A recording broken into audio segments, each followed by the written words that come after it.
ओम नमो भगवते वासुदेवाय। भागवत पुराण दशम स्कंद 52वां अध्याय। द्वारका गमन। श्री बलराम जी का विवाह तथा श्री कृष्ण के पास रुक्मणी जी का संदेशा लेकर ब्राह्मण का आना। श्री सुखदेव जी कहते हैं, प्यारे परीक्षित, भगवान श्री कृष्ण ने इस प्रकार इक्ष्वाकु नंदन राजा मुचुकुंद पर अनुग्रह किया। अब उन्होंने भगवान की परिक्रमा की, उन्हें नमस्कार किया और गुफा से बाहर निकले। उन्होंने बाहर आकर देखा कि सब के सब मनुष्य, पशु, लता और वृक्ष वनस्पति पहले की अपेक्षा बहुत छोटे छोटे आकार के हो गए हैं। इससे यह जानकर कि कलयुग आ गया, वे उत्तर दिशा की ओर चल दिए। महाराज मुचुकुंद तपस्या, श्रद्धा, धैर्य तथा अनासक्ति से युक्त एवं संशय संदेह से मुक्त थे। वे अपना चित्त भगवान श्री कृष्ण में लगाकर गंधमादन पर्वत पर जा पहुँचे। भगवान नर नारायण के नित्य निवास स्थान बद्रिका आश्रम में जाकर बड़े शांत भाव से गर्मी सर्दी आदि द्वंद्व सहते हुए वे तपस्या के द्वारा भगवान की आराधना करने लगे। इधर भगवान श्री कृष्ण मथुरापुरी में लौट आए। अब तक कालिया वन की सेना ने उसे घेर रखा था। अब उन्होंने मलेच्छों की सेना का संहार किया और उसका सारा धन छीन कर द्वारका को ले चले। जिस समय भगवान श्री कृष्ण के आज्ञानुसार मनुष्यों और बैलों पर वह धन ले जाया जाने लगा, उसी समय मगधराज जरासंध फिर 18वीं बार 23 अक्षौनी सेना लेकर आ धमका। परीक्षित, शत्रु सेना का प्रबल वेग देखकर भगवान श्री कृष्ण और बलराम मनुष्यों की सी लीला करते हुए उसके सामने से बड़ी फुर्ती के साथ भाग निकले। उनके मन में तनिक भी भय न था, फिर भी मानो अत्यंत भयभीत हो गए हों। इस प्रकार नाट्य करते हुए वह सब का सब धन वहीं छोड़कर अनेक योजनों तक वे अपने कमल दल के समान सुकोमल चरणों से ही पैदल भागते चले गए। जब महाबली मगधराज जरासंध ने देखा कि श्री कृष्ण और बलराम तो भाग रहे हैं, तब वह हंसने लगा और अपनी रथ सेना के साथ उनका पीछा करने लगा। उसे भगवान श्री कृष्ण और बलराम जी के ऐश्वर्य प्रभाव आदि का ज्ञान न था। बहुत दूर तक दौड़ने के कारण दोनों भाई कुछ थक से गए। अब वे बहुत ऊंचे प्रवर्षण पर्वत पर चढ़ गए। उस पर्वत का प्रवर्षण नाम इसलिए पड़ा था कि वहाँ सदा ही मेघ वर्षा किया करते थे। परीक्षित, जब जरासंध ने देखा कि दोनों पहाड़ में छिप गए और बहुत ढूंढने पर भी पता न चला, तब उसने ईंधन से भरे हुए प्रवर्षण पर्वत के चारों ओर आग लगवाकर उसे जला दिया।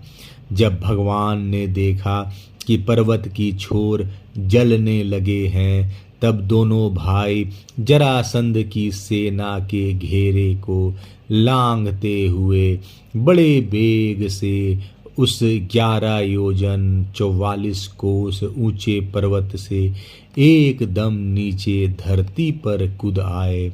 राजन, उन्हें जरासंध ने अथवा उसके किसी सैनिक ने देखा नहीं और वे दोनों भाई वहां से चलकर फिर अपनी समुद्र से घिरी हुई द्वारकापुरी में चले आए। जरासंध ने झूठ मूठ ऐसा मान लिया कि श्री कृष्ण और बलराम तो जल गए और फिर वह अपनी बहुत बड़ी सेना लौटाकर मगध देश को चला गया। यह बात मैं तुमसे पहले ही 9वें स्कंद में कह चुका हूँ कि अनार्त देश का राजा श्रीमान रैवत जी ने अपनी रेवती नाम की कन्या ब्रह्मा जी की प्रेरणा से बलराम जी के साथ ब्याह दी। परीक्षित, भगवान श्री कृष्ण भी स्वयंवर में आए हुए शिशुपाल और उसके पक्षपाती शाल्व आदि नरपतियों को बलपूर्वक हराकर सबके देखते देखते जैसे गरुड़ ने सुधा का हरण कर लिया था, वैसे ही विदर्भ देश की राजकुमारी रुक्मणी को हर लाए और उनसे विवाह कर लिया। रुक्मणी जी राजा भीष्मक की कन्या और स्वयं भगवती लक्ष्मी जी का अवतार थी। राजा परीक्षित ने पूछा, भगवन, हमने सुना है कि भगवान श्री कृष्ण ने भीष्मक नंदिनी परम सुंदरी रुक्मणी देवी को बलपूर्वक हरण करके राक्षस विधि से उनके साथ विवाह किया था। महाराज, अब मैं यह सुनना चाहता हूँ कि परम तेजस्वी भगवान श्री कृष्ण ने जरासंध, शाल्व आदि नरपतियों को जीत कर जिस प्रकार रुक्मणी का हरण किया, ब्रह्मर्षि भगवान श्री कृष्ण की लीलाओं के संबंध में क्या कहना है? वे स्वयं तो पवित्र हैं ही, सारे जगत का मल धो बहाकर उसे भी पवित्र कर देने वाली है। उनमें ऐसी लोकातर माधुरी है जिसे दिन रात सेवन करते रहने पर भी नित्य नया नया रस मिलता रहता है। भला ऐसा कौन रसिक, कौन मर्मज्ञ है जो उन्हें सुनकर तृप्त न हो जाए? श्री सुखदेव जी कहते हैं, परीक्षित, महाराज भीष्मक विदर्भ देश के अधिपति थे। उनके 5 पुत्र और 1 सुंदरी कन्या थी। सबसे बड़े पुत्र का नाम था रुक्मी और 4 छोटे थे जिनके नाम थे क्रमशः रुक्मरथ, रुक्मबाहु, रुक्मकेश और रुक्ममाली। इनकी बहन थी सती रुक्मणी। जब उसने भगवान श्री कृष्ण के सौंदर्य, पराक्रम, गुण और वैभव की प्रशंसा सुनी जो उसके महल में आने वाले अतिथि प्राय गाया ही करते थे, तब उसने यही निश्चय किया कि भगवान श्री कृष्ण ही मेरे अनुरूप पति हैं। भगवान श्री कृष्ण भी समझते थे कि रुक्मणी में बड़े सुंदर सुंदर लक्षण हैं। वह परम बुद्धिमती है, उदारता, सौंदर्य, शील, स्वभाव और गुणों में भी अद्वितीय है। इसलिए रुक्मणी ही मेरे अनुरूप पत्नी है। अतः भगवान ने रुक्मणी जी से विवाह करने का निश्चय किया। रुक्मणी जी के भाई बंधु भी चाहते थे कि हमारी बहन का विवाह श्री कृष्ण से ही हो, परंतु रुक्मी श्री कृष्ण से बड़ा द्वेष रखता था। उसने उन्हें विवाह करने से रोक दिया और शिशुपाल को ही अपनी बहन के योग्य वर समझा। जब परम सुंदरी रुक्मणी को यह मालूम हुआ कि मेरा बड़ा भाई रुक्मी शिशुपाल के साथ मेरा विवाह करना चाहता है, तब वे बहुत उदास हो गई।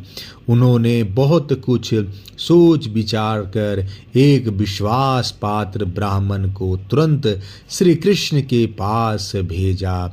जब वे ब्राह्मण देवता द्वारकापुरी में पहुँचे, तब द्वारपाल उन्हें राजमहल के भीतर ले गए।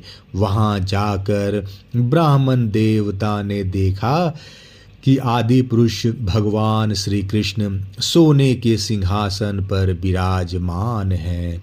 ब्राह्मणों के परम भक्त भगवान श्री कृष्ण उन ब्राह्मण देवता को देखते ही अपने आसन से नीचे उतर गए और उन्हें अपने आसन पर बैठाकर वैसी ही पूजा की जैसे देवता लोग उनकी भगवान की किया करते हैं।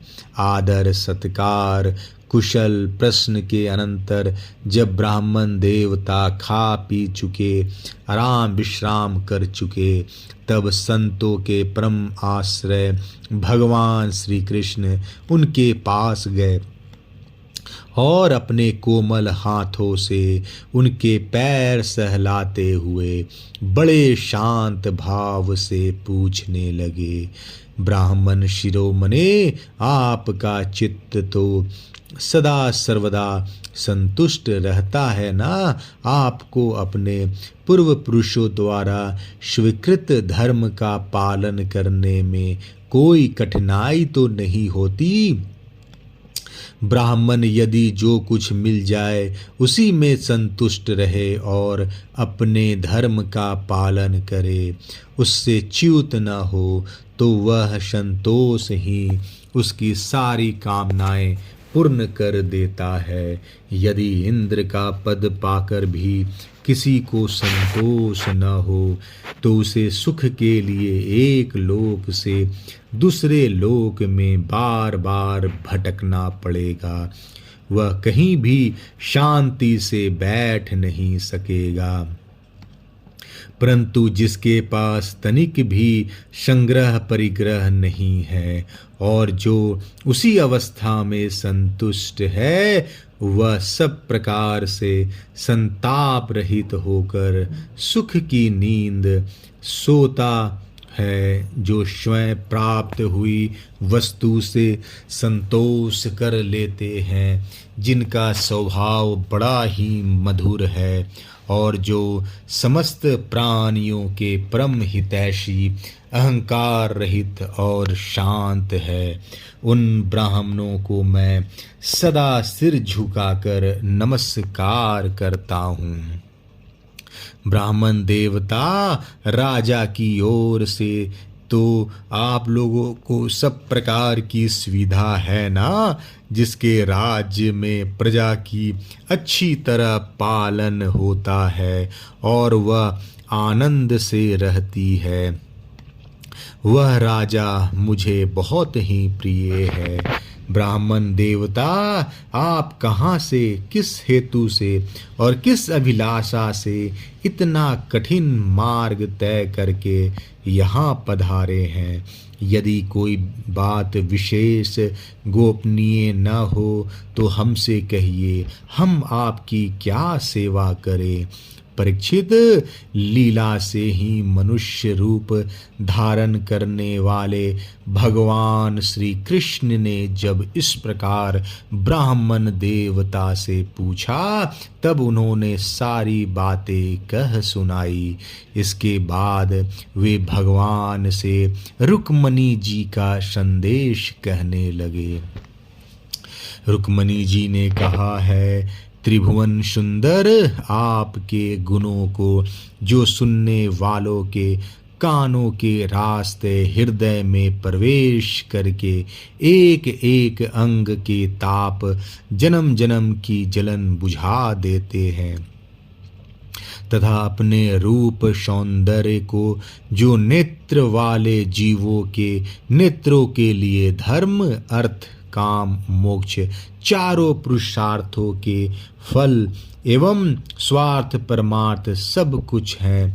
श्रवण करके प्यारे अच्युत मेरा चित्त लज्जा शर्म सब कुछ छोड़कर आप में ही प्रवेश कर रहा है। प्रेम स्वरूप श्याम सुंदर चाहे जिस दृष्टि से देखें, कुल शील स्वभाव सौंदर्य विद्या अवस्था धन धाम सभी में आप अद्वितीय हैं, अपने ही समान हैं। मनुष्य लोक में जितने भी प्राणी हैं सबका मन आपको देखकर शांति का अनुभव करता है, आनंदित होता है।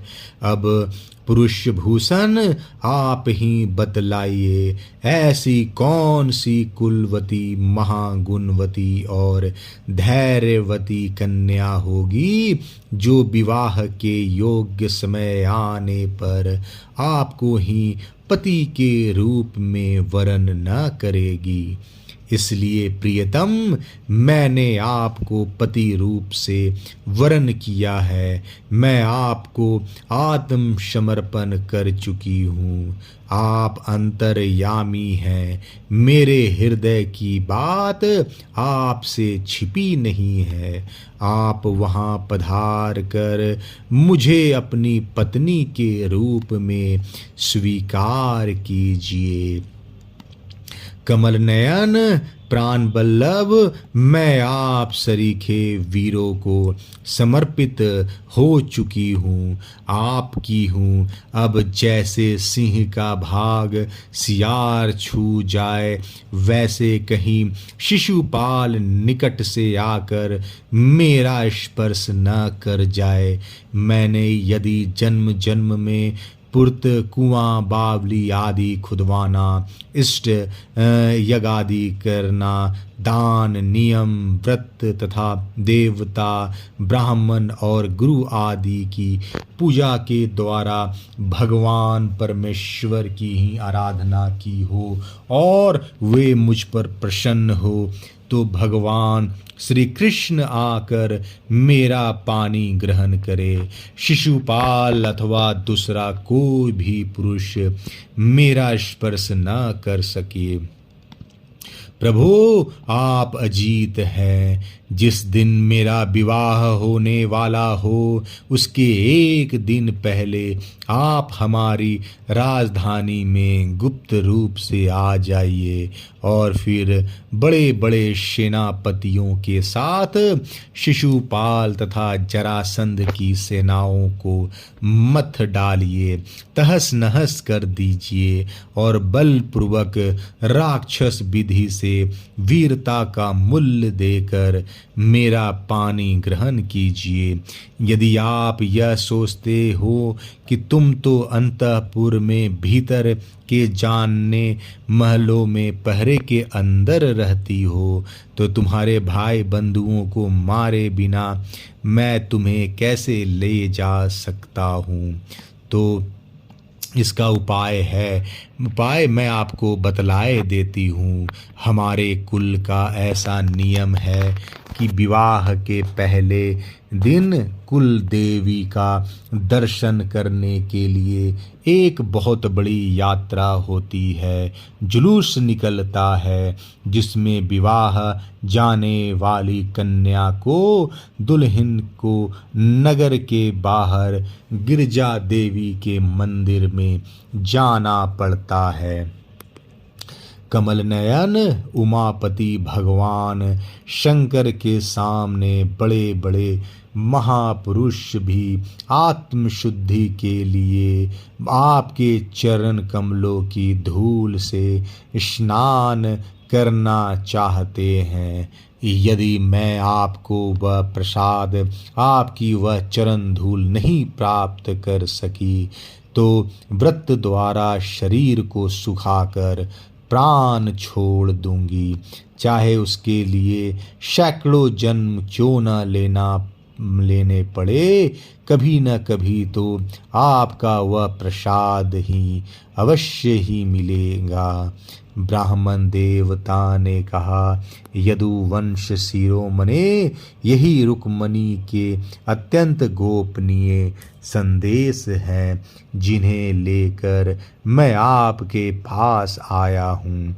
इसके संबंध में जो कुछ करना हो विचार कर लीजिए और तुरंत ही उसके अनुसार कार्य कीजिए। 52वां अध्याय समाप्त। जय श्री कृष्णा।